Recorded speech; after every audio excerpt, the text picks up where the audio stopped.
Hello, my beloved students. I think all of you are very fine.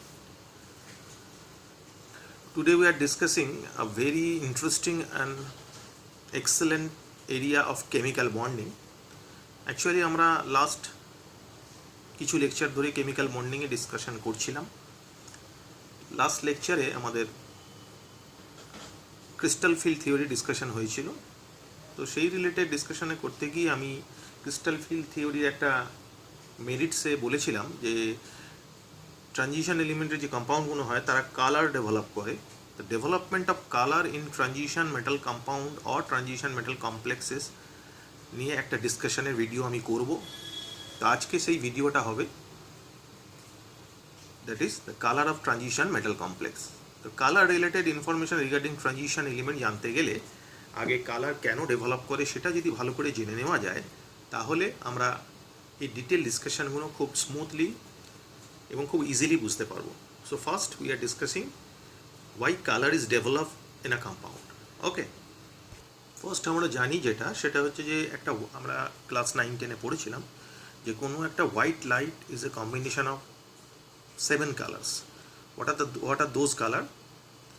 That is abbreviated as VGR: violet, indigo, blue, green, yellow, orange, red. So these 7 color are combined to form a white color. এটা আমরা জানি। এখন এই কালারটা সম্বন্ধে development এবং তার ডিটেলিংগুলো জানতে হলে একটু আমাদের লাইটের রিলেটেড এবং কালার রিলেটেড ইনফরমেশনগুলো একটু আগে ছোট করে জেনে নিই, তাহলে ব্যাপারটা বুঝতে সুবিধা হবে। ফার্স্ট, কোনো একটা স্পিসিসের মধ্যে যখন একটা হোয়াইট লাইট এসে পড়ছে এবং সেই লাইটটা আমি এদিক থেকে দেখছি, সেই লাইটটা যদি পুরো অ্যাবজর্ব হয়ে যায় উইদাউট এনি রিফ্লেকশন, তাহলে সেই কম্পাউন্ডটাকে আমি কিন্তু পুরো ব্ল্যাক দেখব। আই রিপিট, কোনো একটা কম্পাউন্ড বা স্পিসিসের মধ্যে যদি একটা হোয়াইট লাইট এসে পড়ে এবং সেটা যদি কমপ্লিটলি অ্যাবজর্ব হয়ে যায় তাহলে সেটাকে আমরা ব্ল্যাক দেখব। অল্টারনেটিভ, যদি যে হোয়াইট লাইটটা পড়ছে সেটা উইদাউট এনি অ্যাবজর্পশন পুরো রিফ্লেক্ট হয়ে বেরিয়ে চলে আসে, তাহলে সেই লাইটটাকে কিন্তু আমি অ্যাজ ইউজুয়াল হোয়াইটই দেখবো, আগে যে লাইটটা ছিল। কিন্তু সেই লাইটের মধ্যে যদি কোনো অল্প পোর্শন অ্যাবজর্ব হয়, বাকি পোর্শনটা রিফ্লেকশন হয়, তাহলে যে পোর্শনটায় ওয়েভলেন্থের লাইট অ্যাবজর্ব হলো তার কমপ্লিমেন্টারি কালারটা আমি দেখতে পাবো, যেটা রিফ্লেক্টেড লাইট হিসেবে বেরোচ্ছে। এখন কমপ্লিমেন্টারি কালারটা কী বা কীরকমভাবে আমি বুঝবো কমপ্লিমেন্টারি কালারটা কী, সেটা বলার আগে আরেকবার আমি একটু বলে দিচ্ছি যে কোনো হোয়াইট লাইট এর মধ্যে পড়ার পরে সেটা কিছুটা অ্যাবজর্ব হলো, বাকিটা রিফ্লেক্টেড হলো। সেই যে রিফ্লেকশন বা রিফ্লেক্টেড লাইটটা আমি পেলাম, সেই লাইটটা কিন্তু অ্যাকচুয়ালি যে লাইটটা অ্যাবজর্ব হয়েছে তার কমপ্লিমেন্টারি কালারটা রিফ্লেক্ট হয়েছে। ঠিক আছে, এখন এই কমপ্লিমেন্টারি কালারটাই কিন্তু আমরা কম্পাউন্ডের মধ্যে দেখতে পাই। যেমন আমি এখানে পেনটাই সবুজ কালারটা দেখতে পাচ্ছি, সবুজ কালারটা দেখতে পাচ্ছি তার কারণ হচ্ছে এর মধ্যে যে সাদা লাইটটা পড়েছে সেই লাইটের একটা পোর্শন এই পেনটা অ্যাবজর্ব করেছে এবং আরেকটা পোর্শন রিফ্লেক্ট করেছে। যে লাইটটা রিফ্লেক্ট করেছে সেটা হচ্ছে যে লাইটটা অ্যাবজর্ব করেছে তার কমপ্লিমেন্টারি লাইট, এবং সেই কমপ্লিমেন্টারি কালারটা গ্রিন, যার জন্য আমি এটাকে কিন্তু গ্রিন দেখতে পাচ্ছি। তাহলে এখন কোন কালারের কমপ্লিমেন্টারি কালার কী হবে সেটা একটা জানার যদি একটা ট্রিক থাকে তাহলে আমার কাছে ব্যাপারটা বুঝতে সুবিধা হবে। So let us see the trick. This be our trick, very easy. এখানে আমি লিখেছি violet, blue, green, yellow, orange, red. আমি কিন্তু ইন্ডিগো লিখিনি। ট্রিকটা সেটা হচ্ছে যে কালারটা আমি দেখতে পাবো তার কমপ্লিমেন্টারি কালারটা হচ্ছে তার 180 পজিশানে যেটা আছে। যেমন ভায়োলেট যদি অ্যাবজর্ব হয় তাহলে তার কমপ্লিমেন্টারি কালার হিসেবে আমি সেই কম্পাউন্ডটার কিন্তু ইয়েলো কালার দেখতে পাবো, অর ভাইসা ভার্সা। ইয়েলো যদি অ্যাবজর্ব হয় তাহলে সেই কম্পাউন্ডটার কালার কিন্তু আমি ভায়োলেট দেখতে পাবো। সেম রেড যদি অ্যাবজর্ব হয় তার কালারটা আমি গ্রিন দেখতে পাবো কিন্তু, অথবা গ্রিন যদি অ্যাবজর্ব হয় তার কালারটা আমি রেড দেখতে পাবো। সিমিলারলি ব্লু যদি অ্যাবজর্ব হয় তাহলে আমি কম্পাউন্ডের কালার কিন্তু অরেঞ্জ দেখতে পাবো, কারণ অরেঞ্জ হচ্ছে ব্লুর কমপ্লিমেন্টারি কালার। সিমিলারলি অরেঞ্জ যদি অ্যাবজর্ব হয় তাহলে তার কমপ্লিমেন্টারি কালারটা হচ্ছে ব্লু, তাহলে আমি সেই কম্পাউন্ডের কালার কিন্তু ব্লু দেখতে পাবো। This be the trick from which you can easily identify যে কোন কম্পাউন্ডের বা কোন স্পিসিসের কালার আমি কি দেখতে পাবো। এই হচ্ছে কালার ওরিয়েন্টেড ডিটেলটা। এইবার আমরা আসছি যে কমপ্লেক্স কম্পাউন্ড বা ট্রানজিশন মেটাল রিলেটেড যে কম্পাউন্ডগুলো নিয়ে আমরা ডিসকাশন করছি রিগার্ডিং ভ্যালেন্স বন্ড থিওরি। আমরা লেকচার নাম্বার 12-এ ডিসকাশন করেছিলাম, লেকচার নাম্বার 13-এ ডিসকাশন করেছি ক্রিস্টাল ফিল্ড থিওরি, আজকে লেকচার নাম্বার 14 তো তাতে ডিসকাস করছি colour of transitional metal compounds. তো সেইখানে কালার ডেভেলপমেন্টের কারণটা কী কী কারণে কালার ডেভেলপ করে সেই ডিটেলগুলো নিয়ে একটু ডিসকাশন করছি, তাহলে বুঝতে সুবিধা হবে। খুব ইন্টারেস্টিং ডিসকাশন এবং খুব ইম্পর্টেন্ট ডিসকাশন, ভালো করে দেখবে, ভালো করে বোঝার চেষ্টা করবে। সো যে ডিটেলগুলো বললাম সেইগুলো একটু পরিষ্কারভাবে আমি লিখেছি এবং সেটাকে আমি রিড করছি। দেখো, বলেছে colour of transition metal complex. কি বলেছে? The transition metal complex ion or complex compound whose central atom contains partially filled d orbital are usually colored। যেসব ট্রানজিশনাল মেটাল আয়ন অথবা কম্পাউন্ডের সেন্ট্রাল মেটাল অ্যাটম যেটা আছে, obviously transitional metal যেটা, তার যদি D অরবিটালটা partially field থাকে তারা কিন্তু ইউজুয়ালি কালার্ড দেখায় in solid state or in solution. সলিউশনে বা সলিড স্টেটে কালার দেখা যায়। কেন আসছি তার আগে আরেকটু ডিটেল জানবো, যে ডিটেলগুলো একটু আগে আমি বললাম। When white light which is composed of many different colors such as 7 color VBGO আমরা দেখলাম, falls on a colored complex ion or complex compound of transition metal, the ion or the compound absorbs some portion of the light, white light আর কি, white light এর কিছু portion absorb হয় যেটা আমি একটু আগে বললাম, and remaining portion of the incident light is transmitted or reflected by the complex ion or the compound। Obviously যে হোয়াইট লাইটটা পড়েছে তার কিছু পোর্শনটা অ্যাবজর্ব হয়, রিমেনিং পোর্শনটা of the incident light is either transmitted or reflected by the complex ion or compound. Since white light is composed of many color, the color of the absorbed light and the transmitted light are different from each other obviously।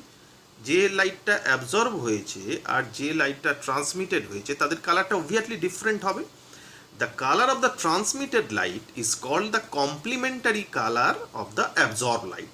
যেমন আমি একটু আগে দেখালাম তোমাদের একটা trick, সেই ট্রিকটাতে আমি দেখালাম যে জিনিসটা সেটা এইটা, যে দিস বি দ্য ট্রিক, যে যদি ভায়োলেট অ্যাবজর্ব হয় তাহলে কমপ্লিমেন্টারি কালার ইয়েলো হবে, মানে আমি ইয়েলো দেখতে পাবো। যদি ইয়েলো অবজর্ভ হয় কমপ্লিমেন্টারি কালার ভায়োলেট, আমি ভায়োলেট দেখতে পাবো। সিমিলারলি রেড অ্যাবজর্ভ হলে গ্রিন দেখতে পাবো, গ্রিন অ্যাবজর্ভ হলে রেড দেখতে পাবো, অরেঞ্জ অ্যাবজর্ভ হলে ব্লু দেখতে পাবো, because blue be the complementary colour of orange, আর ব্লু অ্যাবজর্ভ হলে অরেঞ্জ দেখতে পাবো, because orange be the complementary colour of blue. এটা আমি this be the very crucial and interesting trick. Okay, next. So যেটা বললাম, the colour of the transmitted light is called the complementary colour of the absorb light. একটা table নিচে দিয়েছি, টেবিলটায় detail with wavelength এবং কালারগুলো যেগুলো আমি ট্রিকটা দেখালাম সেটা ডিটেলে লেখা আছে, দেখাচ্ছি আমি। So, as the matter of fact, the color of a given complex ion or compound is the complementary color of the absorbed light। তাই আমি বলতে পারি। Let us see some examples, কিছু এক্সাম্পল দেখি, তারপর আমরা এর রিজনে যাব কেন হচ্ছে। আগে জেনে নিই কী হচ্ছে, তারপরে জানবো কেন হচ্ছে। আমরা প্রত্যেকেই জানি যে hydrated copper 2+ ion, it means ফর্মুলাটা এটা, বা এইভাবেও লিখতে পারি CuSO4 5H2O, যেটা ব্লু ভিট্রিয়াল নামে পরিচিত। অবভিয়াসলি নাম শুনেই বুঝতে পারছো কালার হচ্ছে ব্লু। ব্লু কালার কেন হচ্ছে? অবভিয়াসলি কি বলেছে, অ্যাবজর্ব ইয়েলো রেডিয়েশন। ইয়েলোর কমপ্লিমেন্টারি কালার আমি একটু কি দেখালাম, ইয়েলোর কমপ্লিমেন্টারি কালার তোমাকে আমি কিন্তু দেখালাম ভায়োলেট বা ব্লুইশ ভায়োলেট আর কি। তো সেক্ষেত্রে কিন্তু সেই ইয়েলো যদি অ্যাবজর্ব হয় তাহলে তার ট্রান্সমিটেড কালারটা হবে ব্লু, যার জন্য আমি সেটাকে ব্লু হিসেবে দেখতে পাই। একবারে এক্স্যাক্টলি না হয়, মানে ইয়েলোর বাউন্ডারি রেঞ্জে যদি অ্যাবজর্ব হয় তাহলে ব্লুর কাছাকাছি, ভায়োলেট থেকে ব্লুর কাছাকাছি যায়, সেই জন্য ব্লু কালারটা এর দেখায়। সিমিলারলি হাইড্রেটেড টাইটানিয়াম 3+ আয়ন, যার ফর্মুলাটা এইটা TiH2O6 3+, এটা অ্যাবজর্ব করে গ্রিন রেডিয়েশন। এখন গ্রিনের কমপ্লিমেন্টারি কালার আমি তোমাকে কি দেখালাম? গ্রিনের কমপ্লিমেন্টারি কালার আমি কিন্তু দেখালাম অবভিয়াসলি পার্পল বা ভায়োলেটের কাছাকাছি। তো সেই জন্য এখানে বলেছে যে hydrated titanium 3+, that is TiH2O6 3+, absorb green radiation and transmitted purple radiation, so it appears purple to our eyes obviously. Interesting. এরপরে again another example, again cobalt 2+ compound absorb red radiation. Red radiation যদি absorb হয়, তো red যদি absorb হয় obviously bluish টাইপের কালারটা develop করার কথা, কারণ আমি ট্রিকে তাই বলেছিলাম, এখানে তাই বলেছে যে এগেন কোবাল্ট 2+ কম্পাউন্ড, এমন ধরনের কমপ্লেক্স কম্পাউন্ড বা আয়ন যাতে কোবাল্ট 2+ স্টেটে আছে, absorb red radiation and therefore appears bluish green কালারে ডেভেলপ করে। On the other hand cobalt 2+ ion এইটা absorb bluish green radiation, therefore it appears as red. cobalt 2 plus compound এর একটা কেসে রেড রেডিয়েশন অ্যাবজর্ব হচ্ছে, যার কালার কমপ্লিমেন্টারি কালারটা bluish green, যার জন্য ব্লুইশ গ্রিন দেখতে পাচ্ছি। আর একটা কম্পাউন্ড কোবাল্ট 2 প্লাসের, যেখানে এটা কম্পাউন্ডটা এইভাবে এক্সিস্ট করছে COH2 এটা অ্যাবজর্ব করছে ব্লুইশ গ্রিন, তাহলে অবভিয়াসলি কমপ্লিমেন্টারি কালার কি, কমপ্লিমেন্টারি কালার রেড হবে, তো রেড দেখতে পাবো। এখন এখানে যেটা একটা জিনিস জানতে পারলাম যে শুধু কোবাল্ট 2 প্লাস আয়ন হলেই যে তার পার্টিকুলার একটা ফিক্সড কালার হবে সেটা কিন্তু নয়। তার মানে কমপ্লেক্স কম্পাউন্ডের ক্ষেত্রে ligand is also responsible for the formation of colour. শুধুমাত্র যে মেটাল, ট্রানজিশনাল মেটালের incomplete d orbital is responsible for the formation of color is not like that. Ligands are also responsible for the formation of color. এই detail ডিসকাশনগুলো আমরা দেখব with orbital picture in the light of CFT। তার আগে আমি টেবিলটা দেখিয়ে নিই, যেটা একটু আগে বললাম যে টেবিলটা কিন্তু মনে রাখতে হবে, কিছু করার নেই। তো ট্রিকটা আমি বলেছি, সেই ট্রিকটা মনে রাখলে মোটামুটি টেবিলের কাছাকাছি মনে থাকবে যে ভায়োলেট কোন রেঞ্জের মধ্যে পড়ে, তাহলে তার কালারটা কমপ্লিমেন্টারি কালার কী হয় বা ট্রান্সমিটেড কালারটা কী হবে। ব্লু থাকলে ইয়েলো হবে, গ্রিনিশ ব্লু থাকলে অরেঞ্জ হবে, ব্লুইশ গ্রিন থাকলে রেড হবে, গ্রিন হলে পার্পল হবে, ইয়েলো হলে ভায়োলেট হবে, ইয়েলো হলে ব্লু হচ্ছে, অরেঞ্জ হলে গ্রিনিশ ব্লু হচ্ছে, রেড হলে ব্লুইশ গ্রিন হচ্ছে। তাহলে যেটা দেখা যাচ্ছে সেটা হচ্ছে রেড যেটা অ্যাবজর্ব হচ্ছে তার ওয়েভলেন্থটা কিন্তু সব থেকে বেশি। আমরা এটা জানি যদিও যে রেড লাইটের ওয়েভলেন্থ সব থেকে বেশি, আর ওয়েভলেন্থের সঙ্গে আমরা এনার্জির কিন্তু একটা রিলেশন জানি, আমরা অ্যাটমিক স্ট্রাকচারে পড়েছিলাম যে E is equals to H nu, মানে energy is directly proportional to frequency. আবার আমরা পড়েছিলাম যে E is equals to HC by lambda, it means lambda be the wavelength, তাহলে energy is inversely proportional to the wavelength. তার মানে red লাইটের যদি ওয়েভলেন্থ বেশি হয় অবভিয়াসলি তার এনার্জি কম হবে, তার মানে যে লাইটের ওয়েভলেন্থ বেশি হবে তার এনার্জি কম হবে। এটা this be the very crucial point, যেটা অ্যাকচুয়ালি আমাদের ক্রিস্টাল ফিল্ড থিওরির যে ডিসকাশনটা এরপরে আমরা করব সেটাতে কিন্তু খুব কাজে লাগবে। মনে রাখবে যে লাইটের ওয়েভলেন্থ, যেহেতু E proportional to 1 by lambda, মানে lambda is inversely proportional to energy, তার মানে ওয়েভলেন্থ যত বাড়বে এনার্জি তত কমবে, আর ভাইসা ভার্সা, এনার্জি যত বাড়বে ওয়েভলেন্থ কিন্তু তত কমবে। সেইভাবে এখানে দেওয়া আছে, তার কমপ্লিমেন্টারি কালারগুলো দেওয়া আছে। আমি ট্রিকটা বলেছি, তাও এই টেবিলটা মনে রাখতে পারো। ট্রিকটা এসেন্সিয়াল আর এক্সেলেন্ট, ভালো করে মনে রাখতে হবে। এইবার এই যে ডিসকাশনটা করলাম এটাতে আমরা কি কি হয় করলাম, এবং একটা জিনিস যেটা জানলাম সেটা হচ্ছে যে ওয়েভলেন্থের সাথে আমার এনার্জি রিলেশনটা কি। এবার এই জিনিসের ইম্প্যাক্টটা ক্রিস্টাল ফিল্ড থিওরিতে কিভাবে পড়ছে, এবং ক্রিস্টাল ফিল্ড থিওরির উপর বেস করে আমি কিভাবে কম্পাউন্ডের কালারটাকে এক্সপ্লানেশন দিতে পারছি। এবং এছাড়া আর একটা এক্সট্রা পয়েন্ট যেটা বললাম যে একই ট্রানজিশনাল মেটাল আলাদা আলাদা কালার দিচ্ছে, বা একই ট্রানজিশনাল মেটাল আয়ন আলাদা আলাদা কালার দিচ্ছে due to the presence of different type of ligand, তার ডিসকাশনটাও করব। It will be a very excellent and interesting discussion. So let us see the fact কি বলেছে। The color of the absorbed light and hence that of complex ion or compound depends on the nature of the central metal atom or ion, যেটা একটু আগে আমি বললাম যে কম্পাউন্ডে colour depend করবে central metal atom বা আয়নের ডি অরবিটালি ইলেকট্রনের প্রেজেন্সের ওপরে। ওকে, এরপরে কি বলেছে, for example TiH2O6 absorb green radiation so it appears purple, but COH2O6 দুটোতেই কিন্তু লিগ্যান্ডটা same, but the central metal ion is different. So due to the presence of different central metal ion they have different electronic configuration based on crystal field theory. So TiH2O6 টা কিন্তু green radiation absorb করছে, purple appear করছে, কালারটা তার মানে purple, কিন্তু এখানে লিগ্যান্ডটাও same আছে H2O6 কোবাল্টের কেসে, কিন্তু মেটালটা পাল্টে গেছে, সেন্ট্রাল মেটালটা পাল্টে গেছে। Due to the change of central metal obviously absorption of light কিন্তু পাল্টে গেছে। এখানে গ্রিন রেডিয়েশন অ্যাবজর্ব হচ্ছিল, এখানে ব্লুইশ গ্রিন রেডিয়েশন অ্যাবজর্ব হচ্ছে and appears as a red. আগেরটায় গ্রিন রেডিয়েশন অ্যাবজর্ব হচ্ছিল, অ্যাপিয়ার্স পার্পল, পরেরটায় ব্লু গ্রিন রেডিয়েশন অ্যাবজর্ব হচ্ছে, অ্যাপিয়ার্স রেড। দুটোতে কিন্তু আমার লিগ্যান্ডটা সেম আছে, but due to the different বা due to the presence of different metal ion the colour is different. এখন প্রশ্ন যেটা সেটা হচ্ছে যে এবার যদি মেটাল আয়নগুলো একই থাকে, লিগ্যান্ডগুলো পাল্টে যায়, তাহলে কি there is a possibility of different colour? Obviously there is a possibility, সেটাও ডিসকাশন করবো, ভালো করে দেখো। তারপর কি বলেছে, thus we see that although Ti3 plus and cobalt 2 plus ion are attached with the same ligand, that is H2O, but they absorb different radiation, so appears in different color obviously, যেটা আমি বললাম। এখন যে প্রশ্নটা আমাদের ডিসকাশনে আসছে সেটা হচ্ছে যে এই ধরনের ঘটনা লিগ্যান্ড চেঞ্জ হলে কি হতে পারে কালার আলাদা? অবভিয়াসলি হতে পারে। তার আগে আমরা আরেকটা টেবিল দেখে নেব, যে টেবিলে আমরা ডি অরবিটালের যে মেটাল ক্যাটায়নগুলো আছে তাদের হাইড্রেটেড কমপ্লেক্সের কালারগুলো কি হতে পারে, জাস্ট একটা মনে রাখার জন্য একটা টেবিল দিয়েছি। তো let us see the table. Scandium 3+ অথবা টাইটানিয়াম 4+, এদের electronic configuration D0। So since d orbital is empty, definitely there is no possibility of new term is introduced, that is d electron transition. Basically the color is developed due to the d electron transition, and that d electron transition is only possible if there is a presence of electron in d orbital, or more precisely you can say the d orbital of the metal ion or the metal atom is incomplete, যদি হয় incomplete হয় অথবা partially field হয়, তাহলে কিন্তু colour develop করে। যেমন scandium 3+ এবং টাইটানিয়াম 4+ এর D0, তার মানে ডিতে কোনো ইলেকট্রন নেই, so definitely there is no possibility of d electron transition, so there is no possibility of absorption light, that's why the colour is white.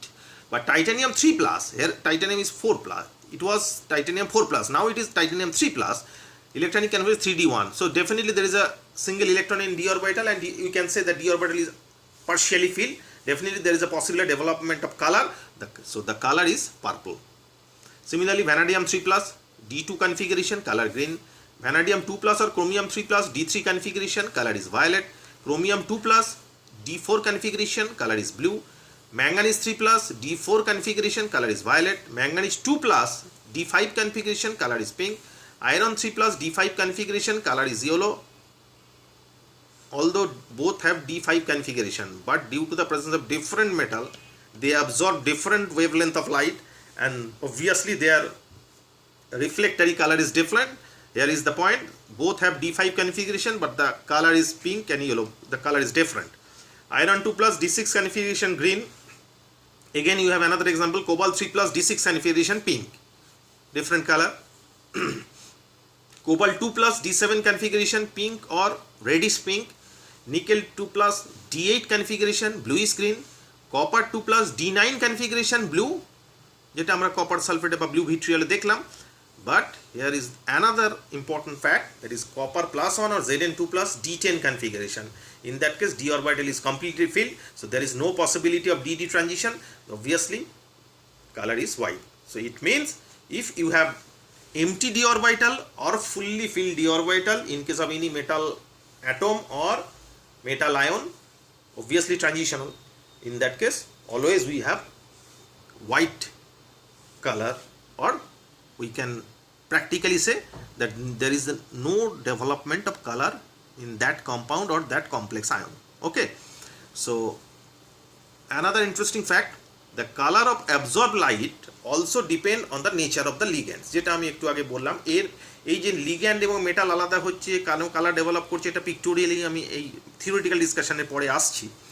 কি বলেছে, the colour of absorb light also depend on the nature of the ligand. আগে আমরা metal change করেছি, ligand এক ছিল, তাতে কিন্তু colour different এসছে, যেটা আমরা এখানে দেখলাম যে টাইটানিয়াম H2O6 3+ আর কোবাল্ট H2O6 2+, দুটোতে লিগ্যান্ড সেম, কিন্তু due to the presence of different metal ion we have different type of colour. এবার ligand different, ligand different, metal same, সেই কালারে সেই কনসেপ্টে আসছি। কি বলেছে, the color of the absorbed light also depend on the nature of the ligands. Example, NiH2O6 2+ absorb red radiations, appears as blues green. NiH2O6 2+ red radiation absorb করছে, তো obviously কি colour হিসেবে দেখতে পাবো, bluish green. But NiH3O6 2+ absorb yellow radiation and appears as blue. One of the interesting fact is that in both the cases the metal ion is same and having same oxidation state, but due to the presence of different type of ligand we have different type of color because we have different type of absorption of radiation.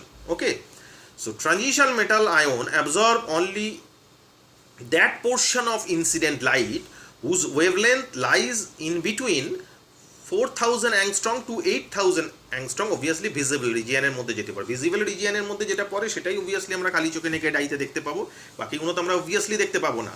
আর যে interesting factor একটা যেটা বললাম সেটা হচ্ছে যে in case of D0 D10 configuration there is no possibility of DD electron transition, hence no light of any color is absorbed by such ion in visible region. visible region-এ কোনো light ওই পোর্শনে absorb হবে না, so the compound is colorless or white color, appears as white. ওকে, এবার আমরা যেটা করব সেটা হচ্ছে এই যে ঘটনাগুলো একটার পর একটা সিস্টেম্যাটিক্যালি জানলাম, সেটাকে আমরা ক্রিস্টাল ফিল্ড থিওরি লাইটে কিভাবে এক্সপ্লেন করব। মানে মেটাল আয়ন কেন কালার, ফার্স্ট হচ্ছে কেন কালার ডেভেলপ করছে, সেকেন্ড হচ্ছে যে কালার ডেভেলপমেন্ট সেম মেটাল হলে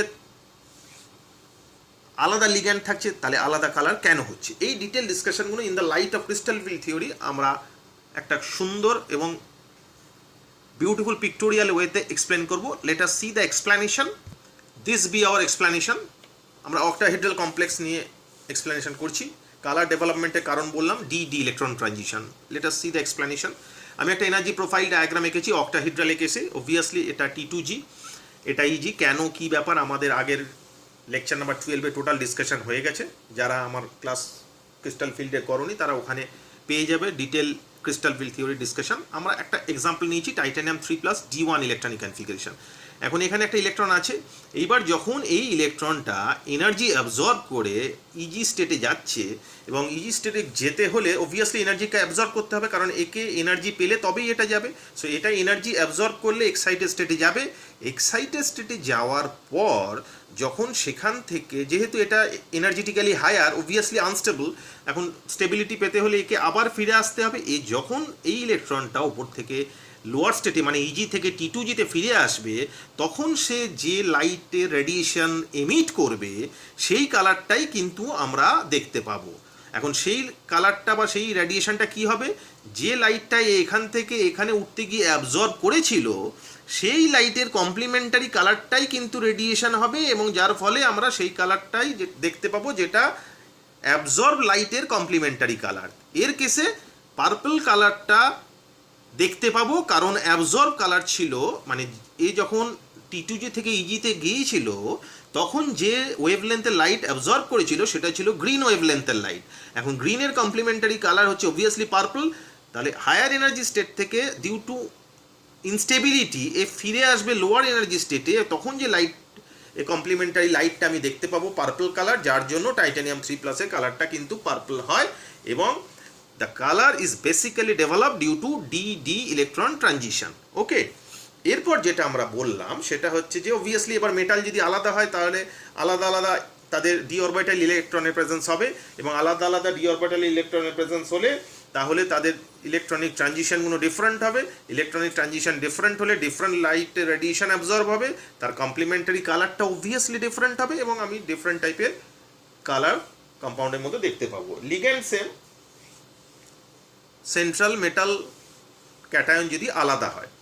এবার আমরা যেটা বলছি সেটা হচ্ছে যে সেন্ট্রাল মেটাল আয়নটা কিন্তু same, but ligand is different. যেমন নিকেলের কেসে দেখলাম আমরা NiH2 6 2+ আর NiNH3 6 2+, দুটোতেই নিকেল সেম মেটাল ক্যাটায়ন আছে, দুটোতে শুধু সেম মেটাল ক্যাটায়নই নেই, দুটোতেই নিকেলের অক্সিডেশন স্টেটও সেম, কিন্তু due to the presence of different type of ligand আমরা কিন্তু ডিফারেন্ট কালার দেখতে পেয়েছিলাম। Very interesting, very crucial discussion.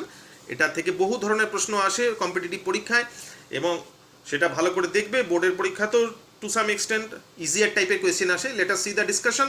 কি বলেছে, development of colour due to different ligand. আমরা দুটো টাইপের লিগ্যান্ড আমরা জানি, আমরা ক্রিস্টাল ফিল্ড থিওরিতে পড়েছিলাম আমাদের লেকচার নাম্বার 13-এ। যে লেকচার নাম্বার 13-এ আমরা দেখেছিলাম, যারা আমার ক্রিস্টাল ফিল্ডে ক্লাস করোনি তারা ইউটিউব চ্যানেলে IMI ক্লাসেসে ক্রিস্টাল ফিল্ড থিওরি সার্চ দিয়ে ডিটেল ডিসকাশন করা আছে regarding crystal field theory. It was a great discussion. ভালো করে দেখবে, তাহলে পুরো কনসেপ্টটা ক্লিয়ার হয়ে যাবে। ওকে, এবার আমরা যেটা করছি, যেটা দেখেছিলাম লিগ্যান্ড দুটো টাইপের হয়, একটা স্ট্রং ফিল্ড লিগ্যান্ড, একটা উইক ফিল্ড লিগ্যান্ড। তাতে আমরা ডিসকাশন যেটা করেছিলাম, আমরা কিন্তু এখানে অক্টাহেড্রাল কমপ্লেক্স নিয়ে ডিসকাশন করছি। ওকে, তাতে আমরা ডিসকাশন যেটা করেছিলাম সেটা হচ্ছে যদি স্ট্রং ফিল্ড লিগ্যান্ড আসে তাহলে T2G আর ইজির মধ্যে যে ক্রিস্টাল ফিল্ড স্প্লিটিং এনার্জি সেটা বেশি হয়। যদি উইক ফিল্ড লিগ্যান্ড হয় তাহলে T2G আর ইজির মধ্যে যে ক্রিস্টাল ফিল্ড স্প্লিটিং এনার্জি সেটা কম হয়। অবভিয়াসলি সেটা আমরা দেখেছিলাম। তো let us see the basic fact, যে আমরা জানি E প্রপোর্শনাল টু 1/λ, তার মানে E যত বাড়বে ল্যামডা তত কমবে, বা ল্যামডা যত বাড়বে E তত কমবে, because E equals to H new বা Hc/λ। এখন প্রথমে আমরা দেখছি একটা এক্সাম্পল নিয়ে যেখানে আমরা উইক ফিল্ড লিগ্যান্ড নিয়েছি, because H2 is a WFL week field ligand. তাহলে উইক ফিল্ড লিগ্যান্ড হলে অবভিয়াসলি এদের মধ্যে এনার্জি ক্রিস্টাল ফিল্ড স্প্লিটিং এনার্জিটা কম হবে। কম, যদি এনার্জি কম হয় অ্যাকর্ডিং টু দিস থিওরি, যদি এনার্জি কম হয় ওয়েভ লেন্থ বেশি হবে, তার মানে বেশি ওয়েভ লেন্থের কি বলেছে এখানে, so energy is low, wavelength obviously high, তাহলে absorb red radiation obviously wavelength high হয়। তাহলে রেডের complementary colour blue is green, তাহলে appears as a blue is green. আবার বলছি এখানে ক্রিস্টাল ফিল্ড স্প্লিটিং এনার্জি কম, যার ফলে আমরা জানি according to this relation wavelength বেশি হবে, বেশি ওয়েভ লেন্থের লজিক্যালি বেশি ওয়েভ লেন্থের আলো অ্যাবজর্ব হওয়ার কথা, এবং তার ফলে তার কমপ্লিমেন্টারি কালারটা আমার দেখার কথা। এক্স্যাক্টলি সেটাই হয় এখানে। এখানে যেটা দেখা যাচ্ছে যেহেতু এনার্জি কম, তার ফলে বেশি ওয়েভ লেন্থের আলো, মানে এখানে এভিডেন্স কি, এভিডেন্স হচ্ছে অ্যাবজর্ব রেড রেডিয়েশন, যার ওয়েভ লেন্থটা সব থেকে বেশি সেটা অ্যাবজর্ব হচ্ছে, আর তার কমপ্লিমেন্টারি কালার ব্লু স্ক্রিন দেখতে পাচ্ছি। ওকে, ভেরি ইন্টারেস্টিং। এবার যদি আমরা স্ট্রং ফিল্ড লিগ্যান্ডের কেসে আসি, দ্য এক্সাম্পল ইজ NiNH3 যেখানে NH3 is a strong field ligand. Logically আমরা কি বলতে পারি, যেহেতু স্ট্রং ফিল্ড লিগ্যান্ড তাহলে CFAC মানে ক্রিস্টাল ফিল্ড স্প্লিটিং এনার্জিটা বেশি। ক্রিস্টাল ফিল্ড স্প্লিটিং এনার্জি যদি বেশি হয় তাহলে আমাদের লজিক্যালি বলা যেতে পারে যে কম ওয়েভ লেন্থের আলো অ্যাবজর্ব হবে, এবং তার ফলে তার কমপ্লিমেন্টারি কালারটা আমি দেখতে পাবো। লেট আস সি যে সেটাই হয় কিনা। তো কি হয়েছে এখানে, এনার্জি কি হাই, তাহলে ওয়েভ লেন্থ লো হওয়ার কথা। হোয়াট ইজ দ্য এভিডেন্স, কি বলেছে, অ্যাবজর্ব ইয়েলো রেডিয়েশন। ইয়েলো রেডিয়েশনের ওয়েভ লেন্থ কিন্তু রেডের থেকে কম। এখানে 62502 to 7500 অ্যাংস্ট্রং ছিল, এখানে কিন্তু 5750 থেকে 5900 অ্যাংস্ট্রং, অবভিয়াসলি এর থেকে কম। তার মানে কম আলো অ্যাবজর্ব ওয়েভ লেন্থের রেডিয়েশন অ্যাবজর্ব হচ্ছে, এবং তার ফলে ইয়েলোর কমপ্লিমেন্টারি কালার কি ব্লু। আমরা কিন্তু একে ব্লু হিসেবে দেখতে পাবো, একে কিন্তু ব্লু ইজ গ্রিন হিসেবে দেখতে পাবো। This be the very crucial and excellent discussion, যে strong field ligand weak field ligand হলেও কালারের অল্টারেশন আছে, আর সেন্ট্রাল মেটাল আয়ন আলাদা হলে তাদের ডি অরবিটালের ইলেকট্রনিক কনফিগারেশন তো আলাদা হবেই, ডেফিনেটলি আলাদা কালার হবে। এখন এটা ইন্টারেস্টিং কোয়েশ্চেন কেন, কারণ এটাতে দুটোতেই নিকেল আছে, সেম মেটাল ক্যাটায়ন, দুটোতে শুধু নিকেলই নেই, নিকেলের অক্সিডেশন স্টেটও same, but due to the presence of different ligand, weak field ligand and strong field ligand, we have different type of color, এবং তার এভিডেন্স হিসেবে যে কালার যে আলাদা হবে এবং কি ধরনের হতে পারে তার এভিডেন্স হিসেবে বলা হলো basically that evidence is depend on crystal field splitting energy. Energy যত বেশি হবে ওয়েভ লেন্থ তত কম হবে। উইক ফিল্ড লিগ্যান্ডে, আই রিপিট, উইক ফিল্ড লিগ্যান্ডে এনার্জি কম, তার মানে ওয়েভ লেন্থ বেশি আলো অ্যাবজর্ব হবে, সেটাই এখানে বলেছি, রেডিয়েশন অ্যাবজর্ব হচ্ছে, অ্যাপিয়ার্স ব্লু ইজ গ্রিন। আর স্ট্রং ফিল্ড লিগ্যান্ডের ক্ষেত্রে এনার্জি বেশি, তার মানে কম ওয়েভ লেন্থের আলো অ্যাবজর্ব হবে, তাই হয়েছে ইয়েলো রেডিয়েশন অ্যাবজর্ব হয়েছে, and appears as blue. Okay, so this be the total colour discussion in case of any transitional metal compound or transitional metal ion complexes. Very very interesting এবং very very crucial. ওকে, আশা করছি প্রত্যেকে ভালো করে বুঝতে পেরেছো, ভিডিওটা বারবার করে দেখবে। এর আমরা লাইভ ডাউট ক্লিয়ারিং ক্লাস রাখবো, সেখানে যার যা ডাউটস আছে সেগুলো নিয়ে অবভিয়াসলি আমাদের ডিসকাশন হবে, তবে প্রচণ্ড ক্রুশিয়াল এবং প্রচণ্ড ইন্টারেস্টিং এবং এক্সিলেন্ট ডিসকাশন। ভিডিওটা 2-3 বার ভালো করে দেখবে, তাহলে অনেক কাজে দেবে। ওকে, থ্যাংক ইউ।